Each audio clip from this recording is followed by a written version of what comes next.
Welcome everyone to the 31 Days of Dread. This is day 6, and welcome. I'm Peter A. DeLuca, AKAPAD, your geek guide. I'm holding your hand, and we're going through 31 days of horror movie. That's one horror movie a day for the entire month of October. Third year in, this is the third annual 31 Days of Dread. Let's hit that music, because we're going to talk about one of my favorite movies ever. My sister can prove this. It's The Crow. Let's go. Thank you for joining me. Welcome back. I'm Peter A. DeLuca. I said it before, I'll say it again. And if you're new here, so this is my podcast. It's Audio Audacity, AKAPAD's Audio Audacity podcast. And if you're just new here, do me a favor, subscribe, promote this podcast, because I do need your help. We're building an AKAPAD army, and if you love pop culture, if you love movies, if you love cinema, if you love people who have a passion for this, like me, we need your support every inch, every little thing along the way. It is monumental. It's a big help. If you want to find me on social media, it's AKAPad13 on Instagram, AKAPad on Twitter, YouTube, and any other of the podcast networks. Just search AKAPad. I come right up, because I'm everywhere, and I'm your boy, I'm your friend. But hey, welcome to 31 Days of Dread. I'm loving it. It's such a good run.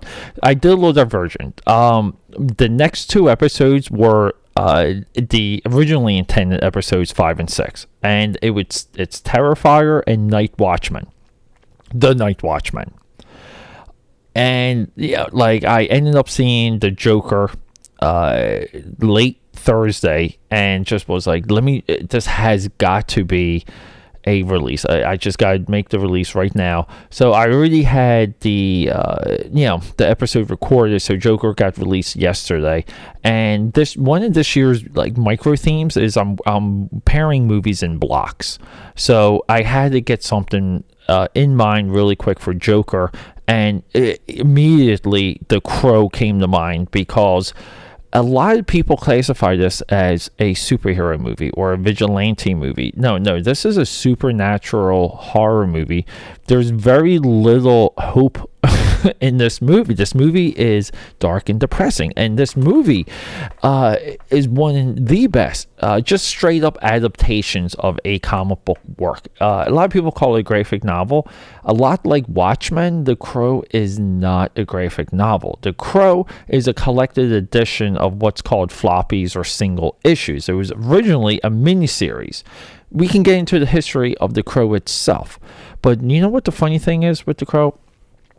Brandon Lee, Alex Proyas, and James O'Barr. That's like your 3-headed dragon of people involved with The Crow.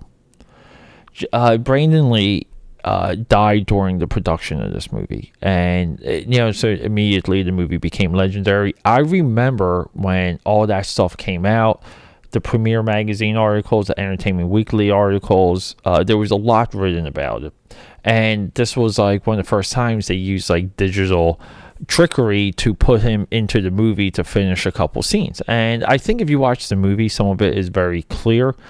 This is also one of the movies I prefer watching on VHS because of the graininess and the dirtiness. I think it really complements the movie more than anything we can get on Amazon Prime or Netflix and so on and so forth. And so Brandon Lee's whole career was cut short with this movie. And it just, it kind of works within the movie, just as of what the movie is. And nobody wanted that, but it is what it is. And then we have James O'Barr. He's the creator of The Crow. He's the one that did the comic. And I remember back during the DVD days, there's an hour-long plus documentary on him, with maybe the original DVD release, and it's he's a tortured individual that used the cheapest materials to make this comic, dollar store color, watercolors and dollar store paper, and you put this comic book together to somewhat it's a lot like Midsommar, day one of the 31 Days of Dread, and I'm connecting these two movies. Midsommar was a response to the director's emotional trauma, emotional turmoil of this long-term breakup, and he made this movie that was somewhat allegorical of it. And it comes from his marrow, it comes from his heart, and it's fully there. That's a lot. It's a reason why the scenes of the girl and the friends and everyone outside the cult. It's a reason why that's directed and acted so well in Midsommar, because it's connected to reality, it's connected to real life trauma. And The Crow has that, because James O'Barr's girlfriend, I'm just going from memory here, but he supposedly was in love, they were engaged, and she may have died in a car accident. And from that, he created The Crow. And the movie, the movie kind of gets the comic book better, because Alex Proyas comes in. And, really, look, Alex Proyas, his film career is frustrating, because he kind of comes out of nowhere. In 1994, directs The Crow. Directs one of the most visionary, most dark, most dystopian, just dirty, visions.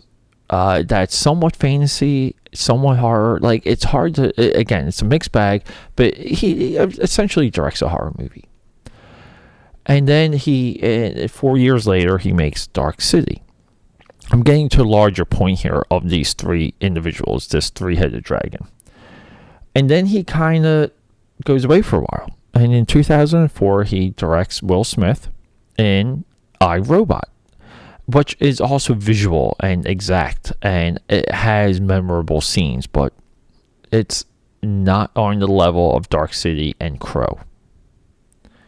And then in 2009, 5 years later, we have Knowing with Nicolas Cage. It's a tough movie. It's just a tough movie. It's fun, but it's we want more of where he was with The Crow and Dark City, and it's just not happening. But he's getting chances, he's getting budgets, he's getting great actors, he's getting professionals to work with him, and it's just not happening. And then in 2016, we have Gods of Egypt. Completely visionary. If Crow is dark and gray and black, white, and gray, Gods of Egypt is brown, orange, and yellow, and it bookends it perfectly. But it's not as good as The Crow. That movie's tough to watch. I would have to go through it again, because I kind of forget what I don't like about Gods of Egypt. I just know I had trouble finishing, or I don't think I even finished the movie. But that may not be in full position to speak on Gods of Egypt, but universally, everyone else hates it. We all know what AKAPAD, Peter A. DeLuca, your boy, thinks about it. But, maybe we'll add that up to the lineup. Let me know. So, we have Alex Proyas, your director, visionary director at this time. James O'Barr, masterful comic book creator. Again, came out of nowhere. And then we have Brandon Lee, superstar. Could have done more. And technically, he came out of nowhere. He's got some movies. Showdown in Little Tokyo with Dolph Lundgren. Check it out. And then we have nothing from these individuals. Yeah, Alex Proyas really never recreated what he had with The Crow. James O'Barr never comic book wise, just that's it. That's all he's done. Technically, you can argue that's all Alex has done. Technically, Brandon Lee is only known for The Crow, and it's the movie now. Itself is as much as a tragedy as that's portrayed within the movie.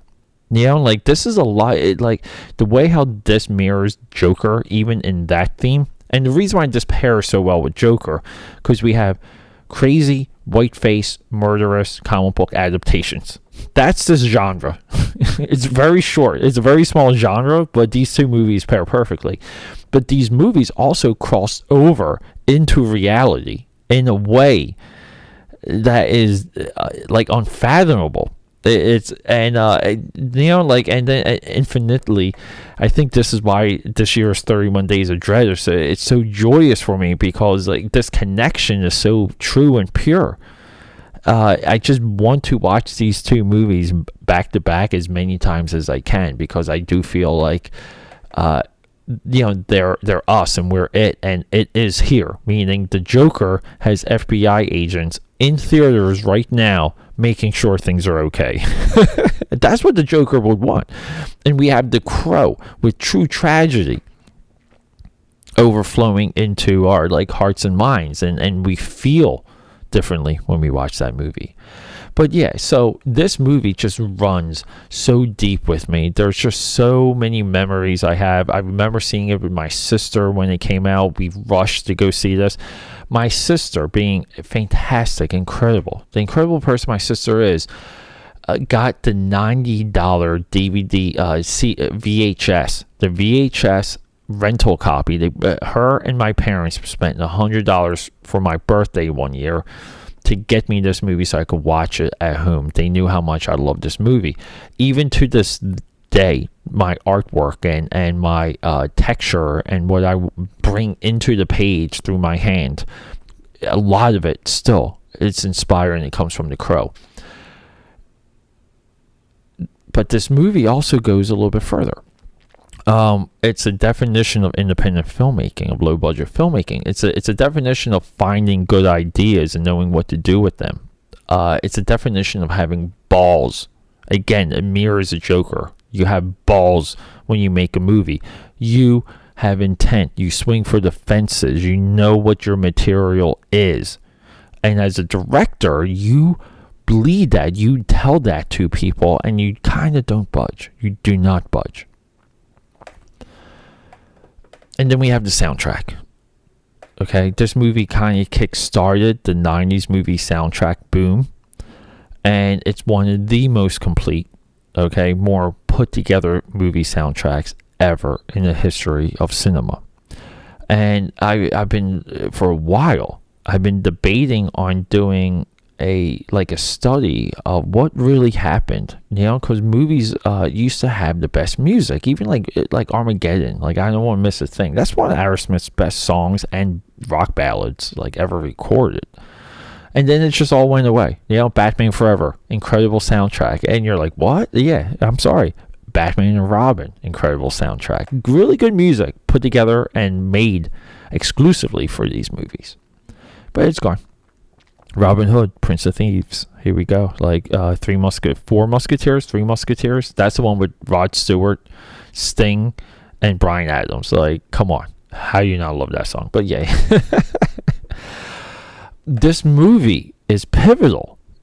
This movie is important when it comes to comic book adaptations, because my Three-Headed Dragon, for just straight up good comic book adaptations, maybe four-headed. It's Ghost World, American Splendor, Teenage Mutant Ninja Turtles, and The Crow. And I'm not sure what else. I mean, I do like Kick-Ass. I do like Scott Adams versus the World. You could put them right in there too. Those are legit adaptations that get the intent and the feeling of the work, but they're also smaller works. And keep that in mind. When we have something even like Watchmen, it's 12 issues. When we have something like Captain America Winter Soldier, we only have the idea, because the actual source material is 60 years in continuity. And you really have to, when you do big comic book adaptations, you have to cherry pick the right ideas, and you kind of hope for the best at that point. Marvel seems to have a formula for it. Christopher Nolan seems like he had one for it, for Batman Begins and Dark Knight, and then I don't know what happened with Dark Knight Rises. But I've been craving to watch that again. But yeah, look, everyone, if you don't know about The Crow, you just go see it. Okay? Tomorrow, we're going to do Terrifier. It's available on Netflix. And I think I have to go back, but I'm pretty sure I've been wanting to do Terrifier for the 31 Days of Dread for about 2 years now. This is going into the third year, right? We have Terrifier and The Night Watchman. This is our clown block. So we're sticking with the makeup. We're going with clowns. And then, we got something very cool. We got some horrible horror movies going into the block after the clowns, okay? And we'll talk a little bit more about that tomorrow. But hey, everyone, I love you. Thank you for joining me, and let's rock and roll.